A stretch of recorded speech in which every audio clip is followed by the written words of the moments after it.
something from the other world. He eats the same material which you are eating.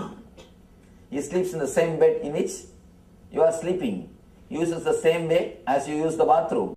Everything is same. Of course, the problem is, in our ancient scriptures, we have not recorded whether Krishna used the bathroom or not. That is the problem. We always have an idea about a spiritual figure. We have a particular kind of a frame. Any spiritual figure, we put them into that frame, into that idea, and we distance ourselves from them. We distance ourselves from them. There is no need to choose. The moment you choose only suffering. All choices are nothing but suffering. When you start living intensely, you start a new way of life, all inclusive, which I call whole. When you are whole, you are holy. The only way to holiness is being whole. The moment you start choosing, you are given power to your mind. Fear, greed and worry, all these three starts in choosing. Your greed makes you choose. Your fear makes you, some way you wanted to escape from something. Of course, naturally these two ends in worrying, confusion, dilemma. Whether you choose based on fear or greed, we end in dilemma, worry. These two are the root for choosing. Don't choose anything mentally. People ask me, Swamiji, if you say don't choose, then how to go about in the day-to-day life? Should I drop spirituality or should I drop my profession? Should I meditate or should I go for a job? I tell them, never choose mentally before you start living. Just start living intensely as you feel, as your heart guides. You will see simply your profession will become meditation. What has to drop will drop automatically. Whatever has to drop will drop automatically. You don't have to choose, that will choose you. You don't have to choose, just your whole being will start choosing. The moment you choose with your logical calculation, with your intellect, you are in trouble. Not choosing, accepting the flow, going along with the flow is what I call intelligence. The moment you accept, something happens to you, that is what I call intuition. The normal level, very basic level, you are in the level of instinct. The moment you get the little bit energy to choose intellectually, you come to the level of intellect, man. If you drop choosing, accept the flow, something happens to you, intelligence, you become divine person. When you stay in this level, in that same energy, something more happens to you, which I call intuition. You become divine.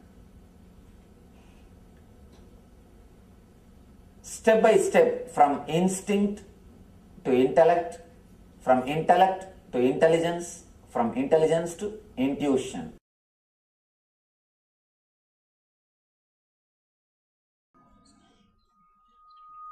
First, let us understand the word quantum. Then we will really be able to understand what I mean by the word quantum spirituality.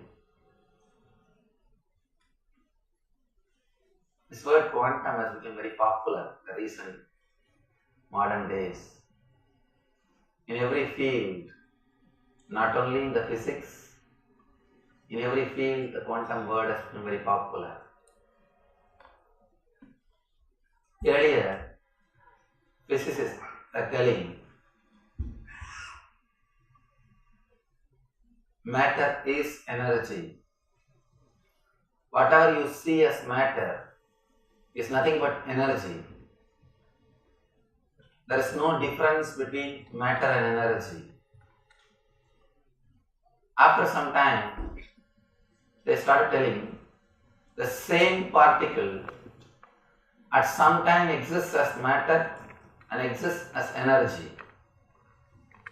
Sometime the same particle expresses itself as matter, the next moment the same particle expresses itself as energy. After some time, they start telling there is no time gap.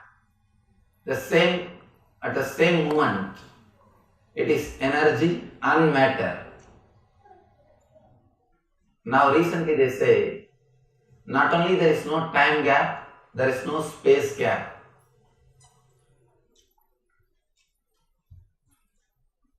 Of course, the ideas which I am expressing needs your attention. The truth which I am expressing is very deep. It can transform your whole life. It can change the whole way of thinking, your mental setup. This moment, it can liberate you. Scientists are telling earlier, the matter and energy are not two different things. Next, they come up to a level. Energy and matter are only different thing in different time. The same particle at this moment it's energy, the next moment it is matter. After some time they start telling there is no difference. The time gap doesn't exist. It's not like 50-50. For few moments it is matter and few moments it is energy. No. Let me give you a small story that may give you an understanding. One meat shop owner was brought to the court. Customers were complaining about him. He is mixing too much of beef into the chicken.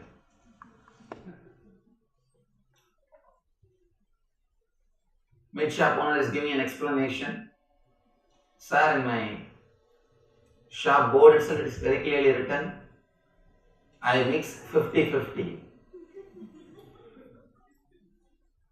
Judge said, I understand you say 50-50, but after tasting your meat, I don't believe it is 50-50. I did not experience the taste of chicken in that. I felt it is purely beef. The owner said, no sir, honestly I tell you, I do only 50-50. One chicken, one cow.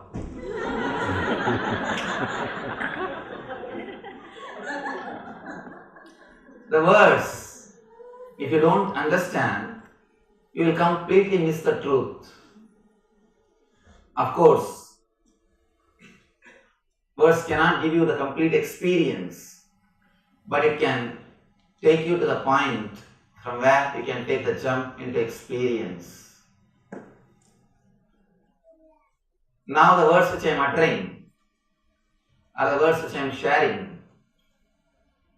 Directly they may not give you the experience, but if you allow these words to work on you, it can take you to the point from where you can jump into the experience.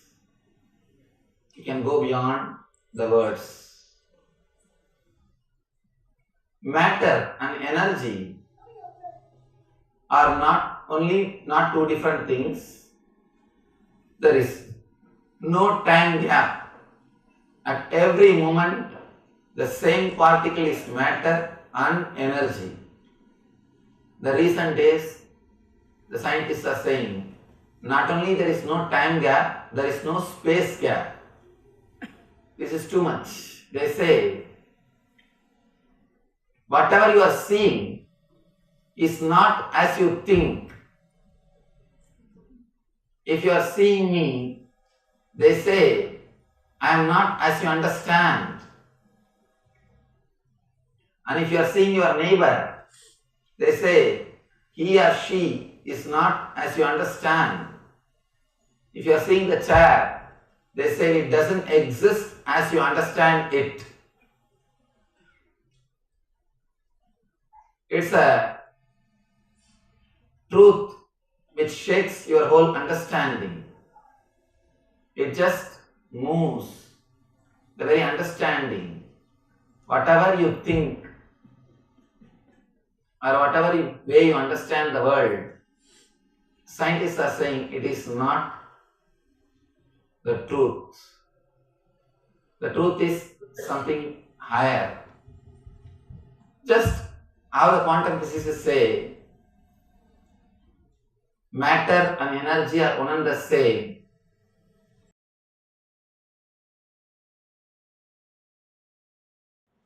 Whenever you make anything as part of your life, be very clear, other party is going to take revenge on you. As long as you think meditation is a quantity to be added to your routine, you will have conflict. You will have conflict. Meditation is not the quantity to be added to your routine. It is the quality to be added to your routine. Only when you understand, you don't need separate time for worldly life and separate time for meditation. You enter into a real spiritual life. What the scientists call a singularity. That is what I think. I feel the word Brahman can be translated with the word singularity. The space beyond the matter and energy. The space beyond the conflict of worldly life and spiritual life. That is what I call quantum spirituality. When you understand, you can travel in horizontal level and the vertical level, both in the same time, in same space. A little difficult concept to understand. A little difficult concept because verbally you can't express. When I say the word horizontal line and a vertical line, I myself make a difference between the space, different space, difference in, I express difference in space. But again I say, you can travel in horizontal line and vertical line the same time in same space. It's a little difficult to understand intellectually. It's a little difficult to express verbally. But experientially, if you go a little deep into your being, a little deeper than a word, a little deeper than your inner chattering, you can really understand the idea. You can travel in horizontal line and vertical line simultaneously. Let me make a small sketch for you to understand this idea, because I am bored of giving the public discourses. Now I start feeling it's enough that I have given a public discourses. Now I feel I wanted to give only techniques. Techniques which you can carry after this session. I do not want to give theories. And you also must be bored of attending the public discourses and spiritual discourses especially. Bangalore is just haunted by spiritual discourses. And you also must be bored, and as you are, I am also bored of giving continuously the spiritual discourses. I feel if I give some technique, I will be really helping, and I will not be wasting your time. Just an intellectual idea is not going to help you much. If you understand and make it as a technique, we practice in your day-to-day life or a 24-hour routine. 24 hours plus few minutes. Now they have recently discovered a day is not 24 hours, 24 hours plus few minutes. So, to be followed in your daily life, I'll be helping you really. So let me make a small drawing.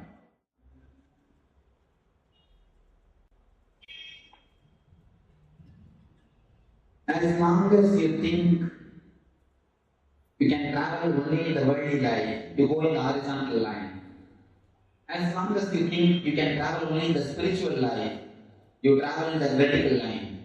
You escape to Himalayas, or you go to Vipassana, you do only the techniques. As long as you travel in the horizontal line, you just plan for your life, work, and go to the success or the result. Horizontal line and vertical line. Whether you travel in horizontal line or vertical line, you are under the control of mind. But only when you understand, you can travel in all these directions simultaneously.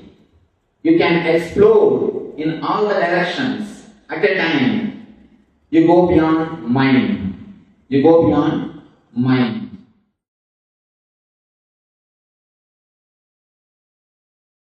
Here, Krishna says beautifully about the surrender.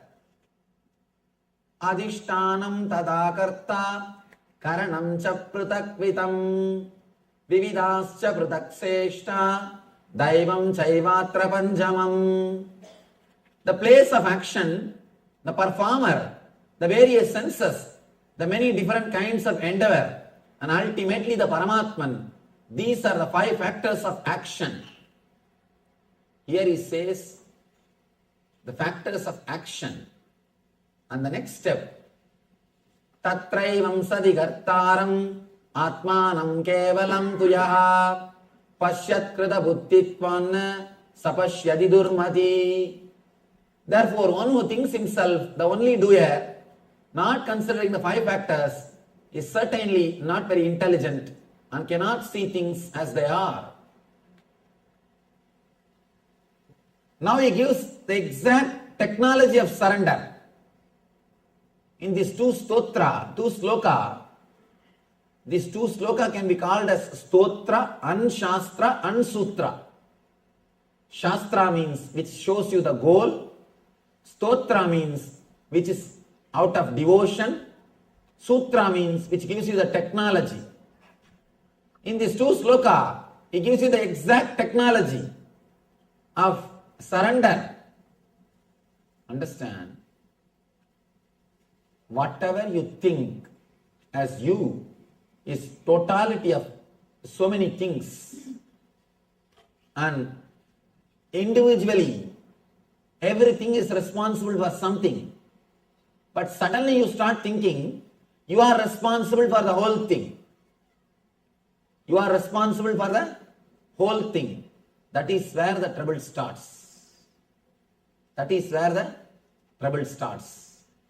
And he gives the technology how to experience the deeper levels of surrender. 3 levels of surrender exist. One is intellectual surrender. Means trusting the master's intellect is much sharper, much more than your intellect. Is intellectual surrender. Next, emotional surrender. Surrendering the emotions. Trusting that master's emotions or the way in which he guides is much more intelligent, that is best than my emotions. Third, surrendering the very senses, very cognition, the cognition which happens inside you, surrendering the root of the cognition itself. Here, surrendering the intellect is very easy because it continuously tortures you. After some years, you are suffered enough with the intellect. You somehow wanted to get rid of it. You just surrender. Surrendering intellect is very, very easy. Just if you see somebody who is more intelligent, clear than your thinking system, you just surrender. For example, if you go for go to a consultant. Naturally, you surrender intellectually. You surrender to his ideas. If you go to a lawyer, you surrender legally. You know in that field he is more sharp than you. So you surrender to lawyer in that field. When you go to some accountant, you surrender to him intellectually as far as the accounts concerned, because he knows much more than you in that field. Intellectual surrender is easy. Same way, if you see somebody who has got more knowledge in the spiritual field, intellectually, immediately your intellect surrenders. That's not a big thing. Surrendering intellectually happens very easily. Moreover, you just wanted to get rid of it. You are finding somebody, you are finding some dustbin where you can dump your intellect. So when you find somebody, you just relax from it. Next is emotional surrender. That happens when you feel deeply connected with the Master. When you feel deeply connected with the Master. When you start experiencing one or two things, little meditation, little bit of understanding, naturally the emotional surrender starts happening. You start respecting his emotions much more than your emotions. Master's emotions means whatever he tries to guide you, whatever way he wants you to live, you start giving importance to that more than what you think as life. Slowly, slowly, he becomes the center of your life. Almost like you start respecting him more than all other emotional attachments. The priority is slowly changing. You start thinking in your emotion, in your emotional level, Master comes as a number one priority. This is what I call emotional surrender. In the emotional level, you feel connected. Next, a deep level, of course, it's a spiritual technique. Because you all heard enough of these intellectual things, these 17 days, I think now you should understand the deeper levels of techniques. Surrender of senses means even your senses will listen to what he says.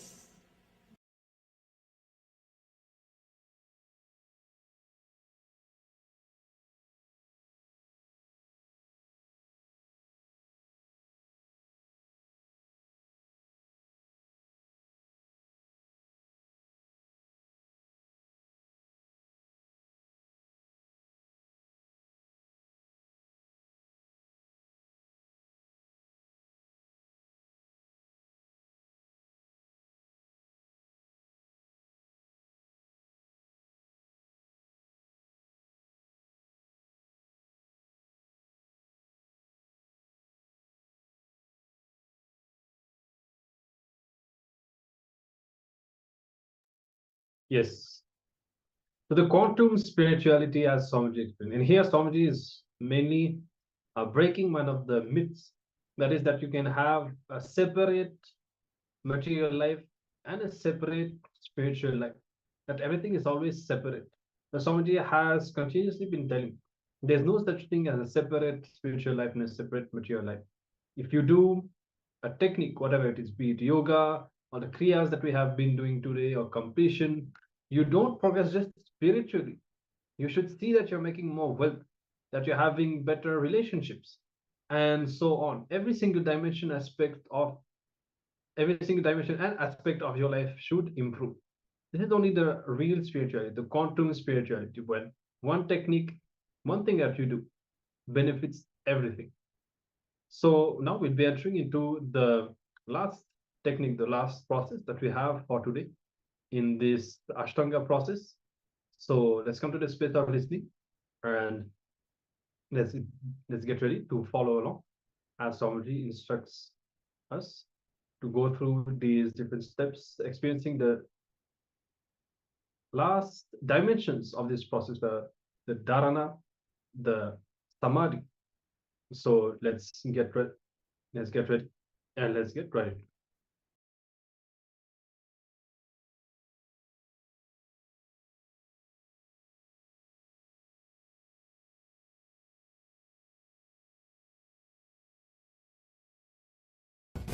Now it is time for us to enter into a meditation technique. It's a very small meditation technique, just 15 minutes.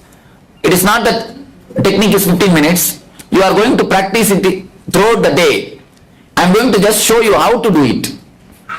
So, it's just a simple technique. I will show you how to do it. It's a very simple technique.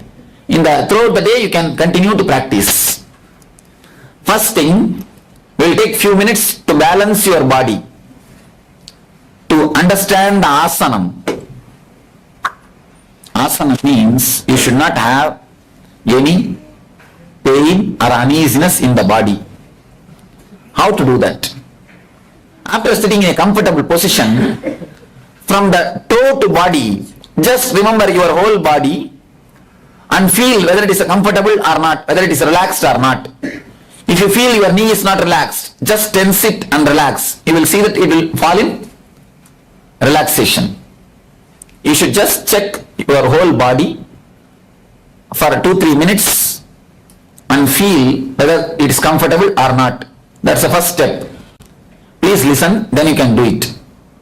The next step, start very slow, steady, deep breathing, pranayama. Third step, your inner chattering, from where your inner chattering or thinking starts, just be there. Just watch from where your thoughts come. Any thought may come, don't suppress it. Whether it is good or bad, don't label it. Any thought may come, just watch it. These are the 3 steps: asana, pranayama, pratyahara. First, we shall sit straight, close your eyes.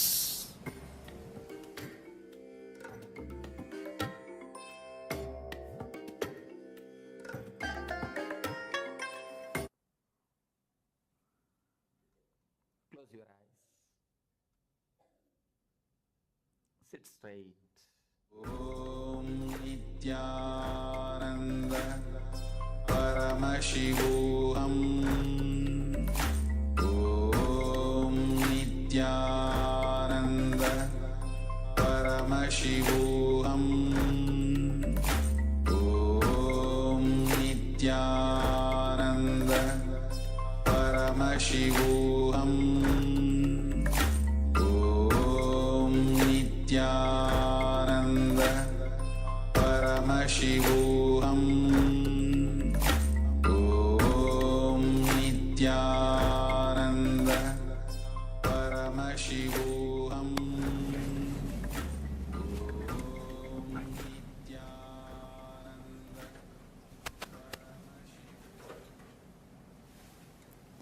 Feel from the toe. First, check whether your legs are comfortable or not, whether your feet are comfortable or not. Just give instruction to your feet, please be relaxed. Your body will simply obey you.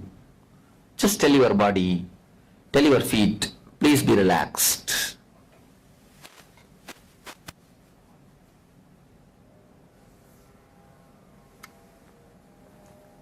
Tell your ankles, please be relaxed.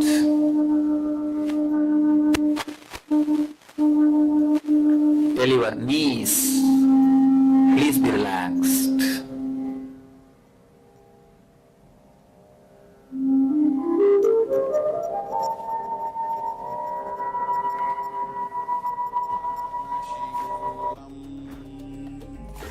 Om Nithyananda Paramashivoham. Om Nithyananda Paramashivoham. Om Paramashivoham Om Nithyananda Paramashivoham Om Nithyananda Paramashivoham Om Nithyananda Paramashivoham Om Nithyananda Paramashivoham Om Nithyananda Paramashivoham. Tell your thighs to be relaxed. Tell your hip to be relaxed.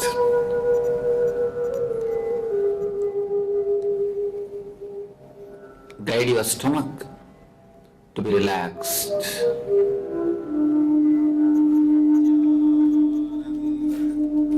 Paramashivoham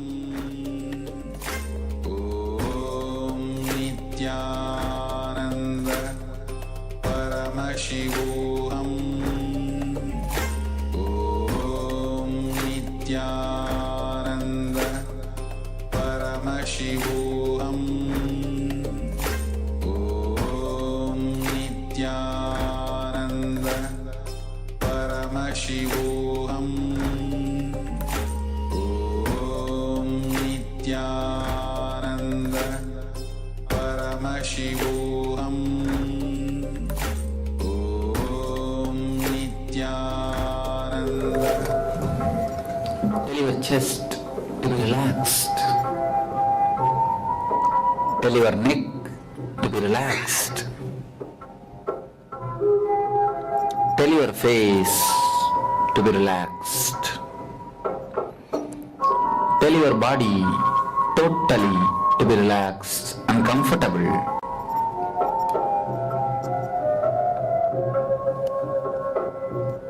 Start observing your breath. Start as deeply as possible breathing. Start breathing as deeply as possible to touch the navel.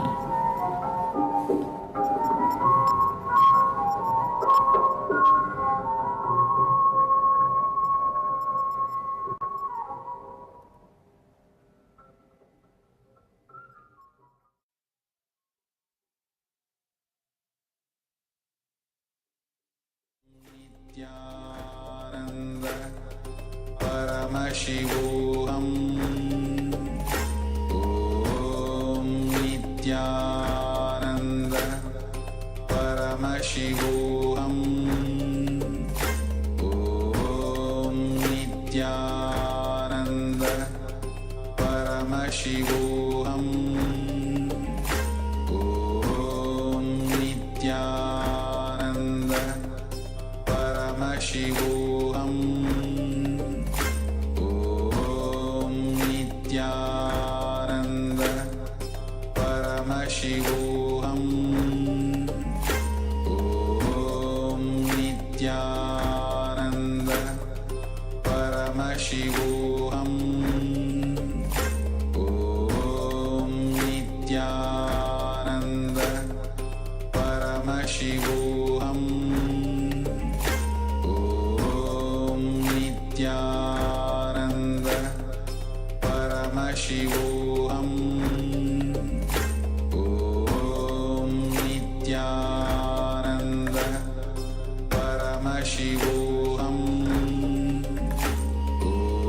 Om Nithyananda Paramashivoham Om Nithyananda Paramashivoham Om Nithyananda Paramashivoham Om Nithyananda Paramashivoham Om Nithyananda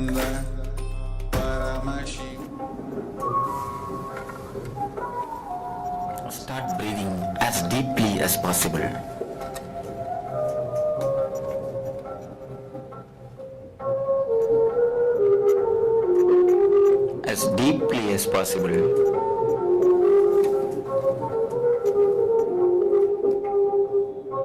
Nithyananda Paramashivoham Om Nithyananda Paramashivoham Om Nithyananda Paramashivoham Om Nithyananda Paramashivoham Om Nithyananda Paramashivoham Om Nithyananda Paramashivoham. Stop watching your thoughts. From where your thoughts race, just see the root. From the place where your thoughts race, Paramashivoham Om Nithyananda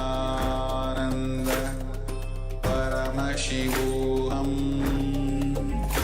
Om Nithyananda Paramashivoham Om Nithyananda Paramashivoham Om Nithyananda Paramashivoham Om Nithyananda Paramashivoham Om Nithyananda Paramashivoham Om Nithyananda Paramashivoham Om Nithyananda Paramashivoham Om Nithyananda Paramashivoham Om Nithyananda Paramashivoham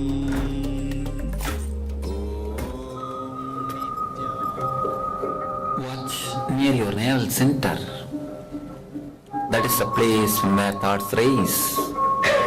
Watch as deeply as possible. Paramashivoham Om Nithyananda Paramashivoham Om Nithyananda Paramashivoham Om Nithyananda Paramashivoham Om Nithyananda Paramashivoham Om Nithyananda Paramashivoham Om Nithyananda Paramashivoham Om Nithyananda Paramashivoham. Watch as deeply as possible. Paramashivoham Om Nithyananda Paramashivoham Om Nithyananda.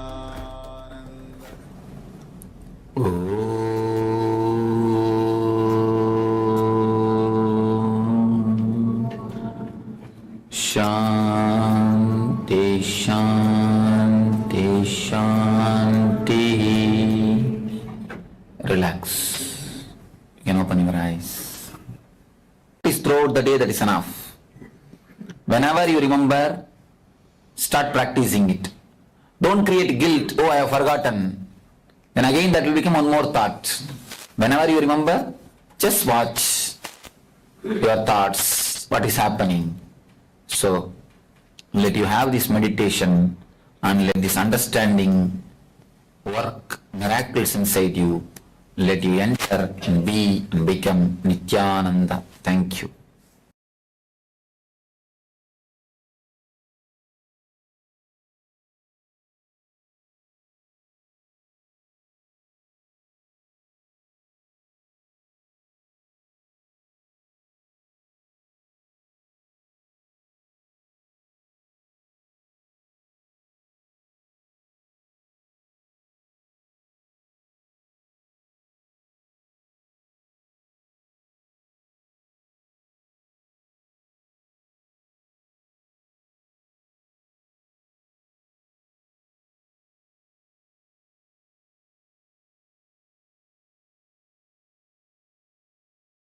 In Bhagavad Gita, 4th chapter, Jnanakarma Sannyasa Yoga, 35th verse.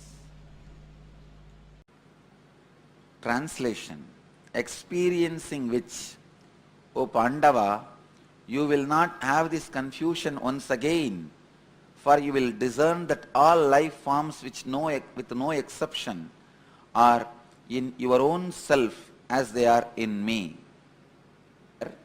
Bhagavan is using word moham. Na aham is naham, ma aham is moham.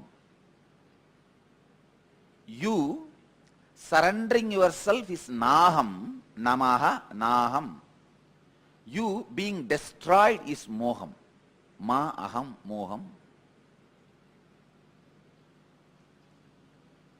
If a horse comes and sits at your feet and obeys your command, it is naham, na aham, surrendering. You just throw a bomb at a horse and it dies and falls. That is moham, ma aham. The key word in this verse is moham, ma aham. Bhagavan says, all life forms are part of you. This is the ultimate truth. But you again and again forget this truth because of moham. Moham word should not be understood as a lust or greed. Please understand. Lust or greed is only the bomb. That is not moham. Moham means destroying yourself, the confusion. Bhagavan says, the moham, the confusion, takes away this truth. All life forms are part of you. It is being taken away from you again and again. Punah punaha. He says, get into some experience which will not take away that ultimate from you again and again. It's a very subtle subject. Please listen intensely, step by step. First, all life forms are part of me. This is the truth. Now, once you understand that, sometime you feel, yes, if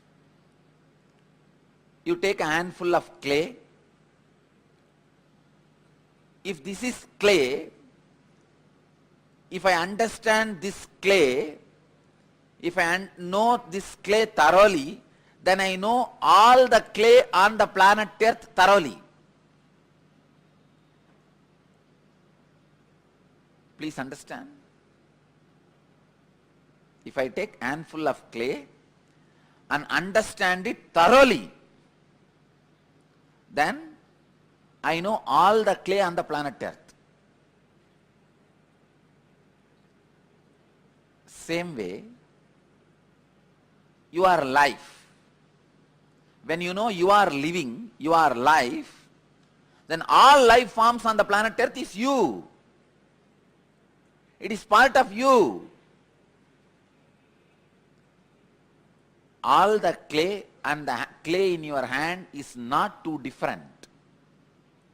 All the life and the life in your body is not too different. you feel almost I am understanding but not.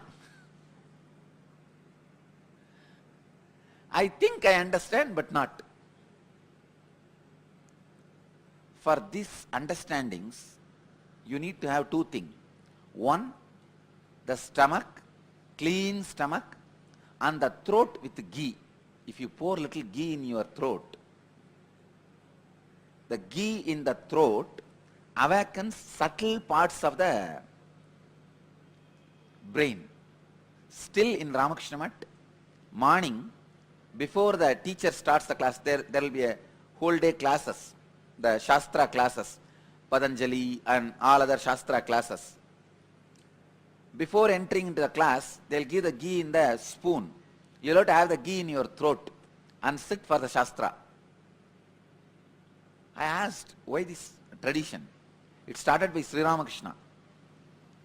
It was given to Sri Ramakrishna by Totaburi. It's directly from Naga Sampradaya. The pure cow ghee made out of cow milk. You have to pour it in your throat, at least a spoon. If the ghee is in your throat and the stomach is clean, the subtle truths you will understand. If the ghee is in your throat, you won't fall asleep. Try. Try to have a spoon of ghee in early morning when you sit for satsang. You will never fall asleep. It's from Naga Sampradaya. It was given to Ramakrishna by Totaburi, and Ramakrishna has given to all his disciples. Stomach should be clean and ghee should be in the throat. Then you will catch all these subtle truths. And the power of problem in your inner space and the power of solution in your inner space. Ultimate solution in your inner space. If the power of ultimate solution is more, you are a Jivan Mukta. The power of problem is more, you are bound soul. Now you need to know a very important truth.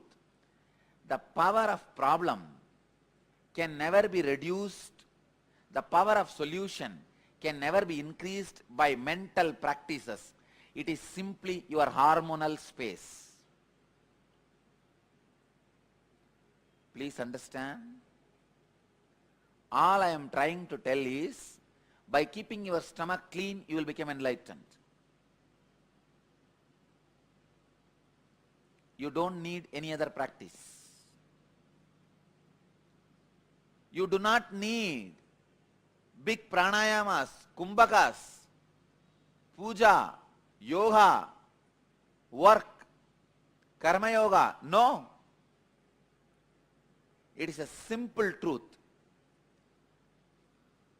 The power of solution feels smaller than power of the problem just because of your stomach, your body's sickness.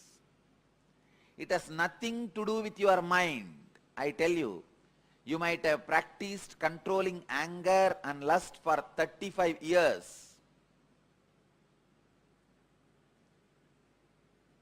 If your stomach is upset, a little bit of food which does not suit your stomach is enough. All your 35-year practice is in the air. You will be screaming. You will be shouting. Whole thing boils down. The key word moha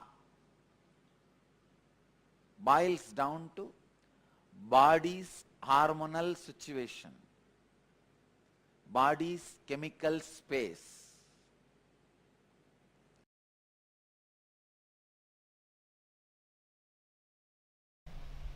The disciples said, I do not think that I know it well, and not that I do not know it. I know and I do not know as well.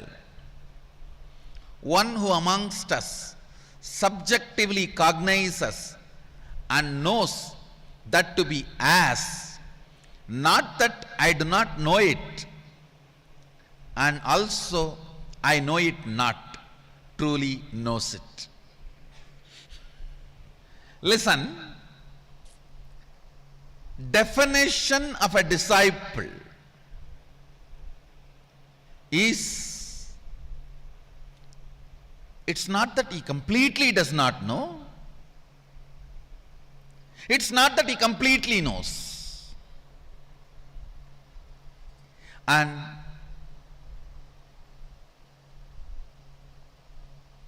he knows something and he does not know something. Understand?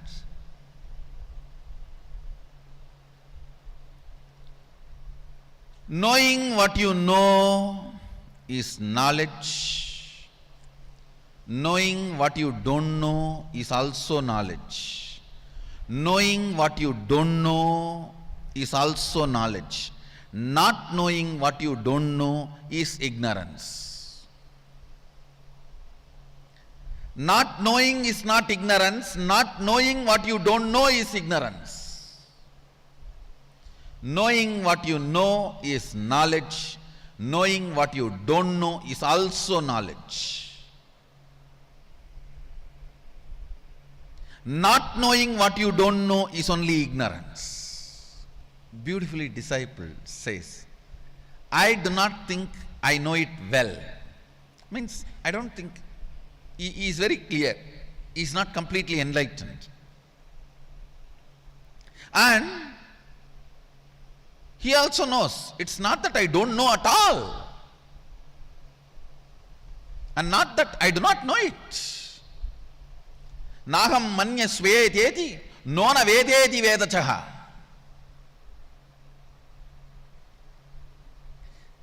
I do not think I know it well, and that does not mean I do not know. I know and I do not know as well.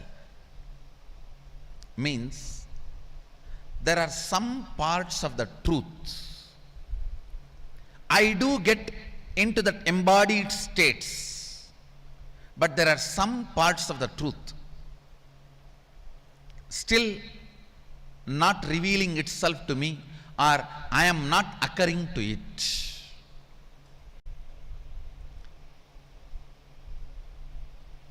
Upanishads are basically helping you to embody the consciousness they are describing. The last verse, Kenopanishad described. If you think, the Guru says, if you think I know it very well, then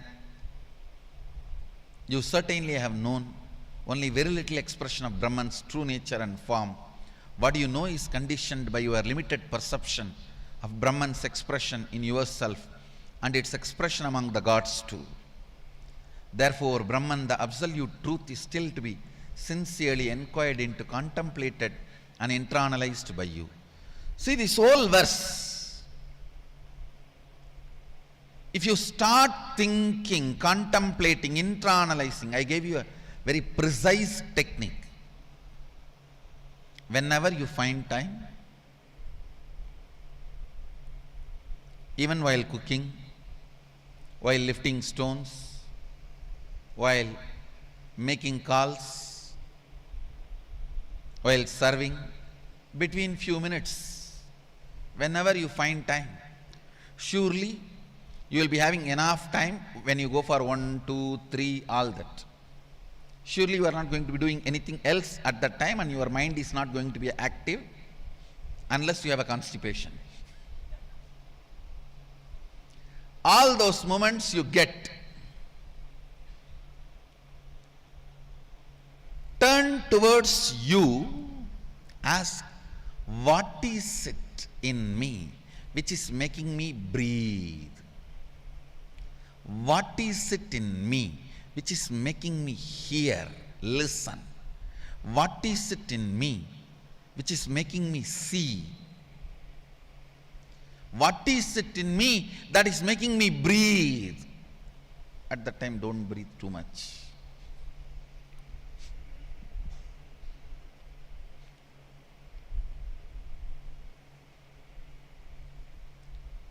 Understand, even this question, suddenly turn your attention to something that will make you experience what I call embodied states of consciousness. In Sanskrit, we have a beautiful word, bhava samadhi. Whatever becomes your bhava samadhi is known to you. Whatever has not become your bhava samadhi is not known to you. Whatever has become your bhava samadhi is known to you. Whatever has not become your bhava samadhi is not known to you. I tell you, it is this bhava samadhis which are the juiciest moments of life.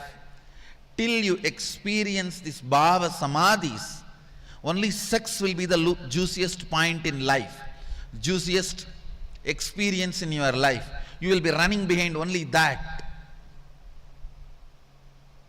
Understand, only bhava samadhis can give you the higher taste in life, higher joy in life, higher consciousness in life. Then after that, whether you want to have a physical joys or don't want to have is up to you. But without having the bhava samadhi, if you are enjoying only the physical pleasures, it will be so suffocating, because so many things need to be maintained. Even with all that maintenance, it is many times disappointing you. So everything related to your physical pleasure and physical pleasure life, you will start developing incompletions with it, and you will start hating it. I tell you, many times I have seen people getting into this. They will go to Hawaii, they will go to Kashmir, they will go to Goa. Instead of enjoying their vacation, they will start planning, if I have a vacation home here, how sweet it will be.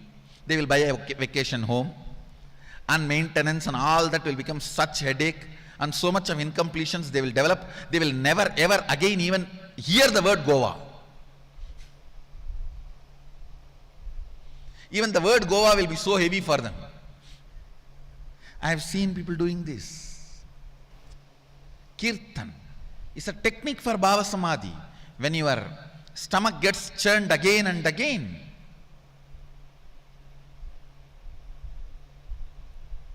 it will release all the pitta, all the toxins will be cleansed. Suddenly you will see the stomach feels so much of joy.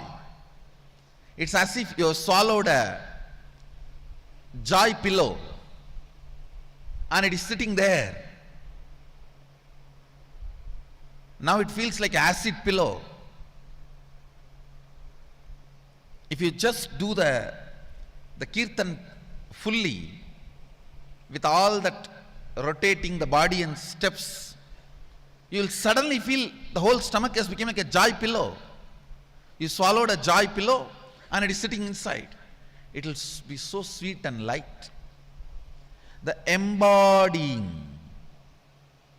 different states of consciousness, our embodied state of consciousness, is the purpose of all the spiritual practice, whether it is pure questioning or unclutching, complete completion, morning yoga,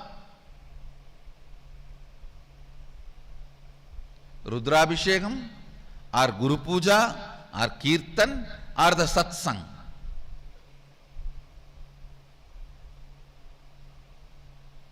By the time you come to the Satsang, you should be ready to embody what I am sharing, what I am entangling, or what I am vibrating.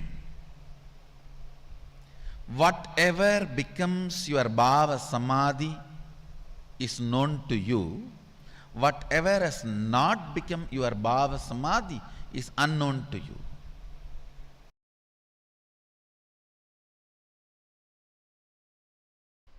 Turmeric, haritaki, neem, if you have these few things around your house, you will never fall sick. Every house, a neem tree, few turmeric plants, little haritaki. Same way, if you have a little more land around your house, these 3 trees, see, 2 lakh trees are recorded. 2 lakh trees and plants and herbs are recorded in Ayurveda. In that, 3 trees will not have flower and directly will have fruit. Pookkadu kaikkum means they will not have flower, they will directly have fruit. These 3 trees. All arasu atti. Banyan, people, fig. These 3 trees do not flower, directly give fruit. These 3 trees, they are called root to leaf aushadha. From the root to the leaf, they are medicines. These 3 trees, you can take anything, it will do good to your body.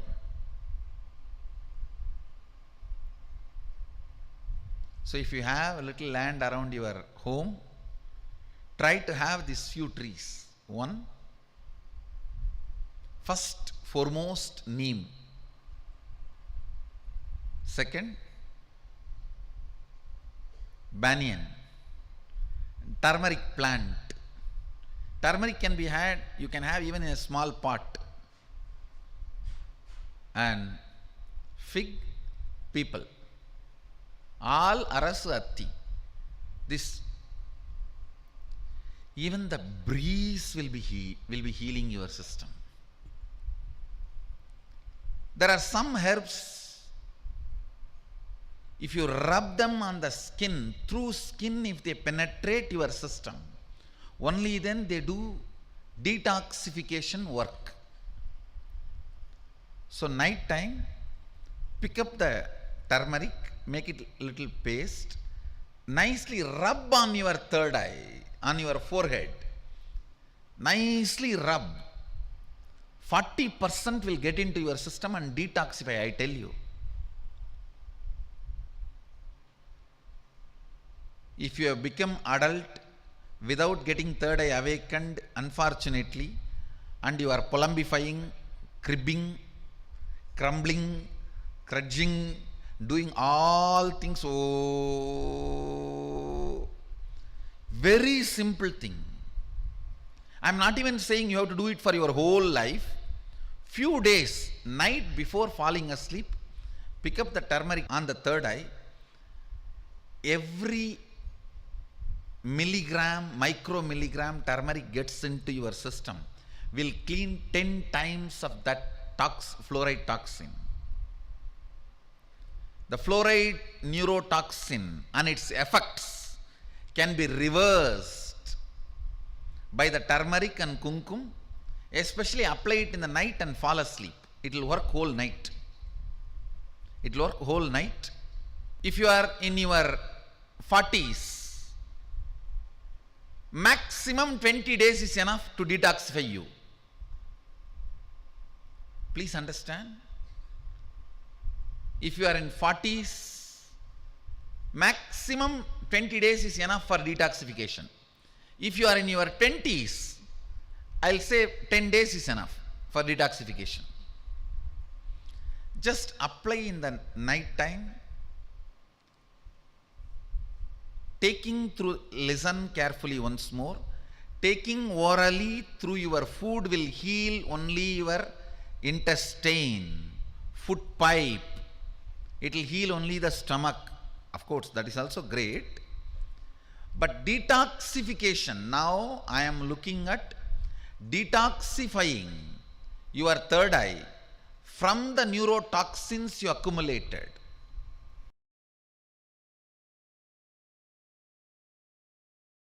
Sometimes these temporary securities they provide, you direct your love towards them same way, your body and mind. Your mind goes round. Your mind is like this husband. This fellow goes round, he drinks, smokes, fantasizes, gets the fear, gets insecure, and brings STDs back. What is STD? All the sufferings, pains, which comes to you by the association with the mind. This fellow goes round, creates fantasies, that's what is having affair. Gets frightened, means getting some STD, and does everything. Drinks, falling into delusion. That's what is falling into delusion. Does everything, comes back and beats you also, putting you in depression, making you feel life is a depression, life is dangerous. You continue to love your body and mind more than your life.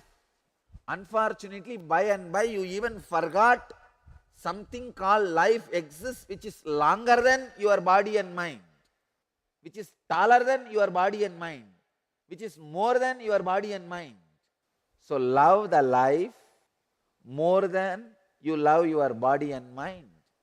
When your body and mind are tired, they will retire and go back to their source. What is the source of the body? Maybe the water, earth, fire, air. They will all go back.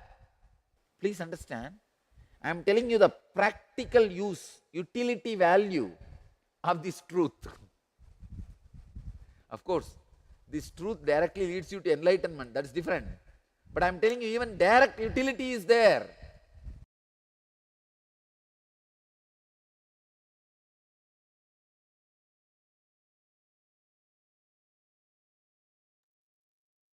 Yes. With these powerful revelations, we come to the conclusion of this day of Paramashivoham. We have learned about the various different limbs of the Ashtanga, literally the 8 limbs, as Patanjali has revealed, has built his own system of yoga, and Swamiji has beautifully compiled the most concise, the essence of the Ashtanga Yoga in a process for all of us to manifest the ultimate reality, the ultimate possibilities. We have learned and practiced many different techniques today. Feel free to share your experiences of this powerful day of Paramashivoham. And we want to invite all of you to join us again tomorrow, starting off with Nithyananda Yoga, 12 components as per Nithyananda Yoga, to build our body and consciousness, to hold ourselves in the high energy space, to be receptive for all the powerful revelations that await us tomorrow. So,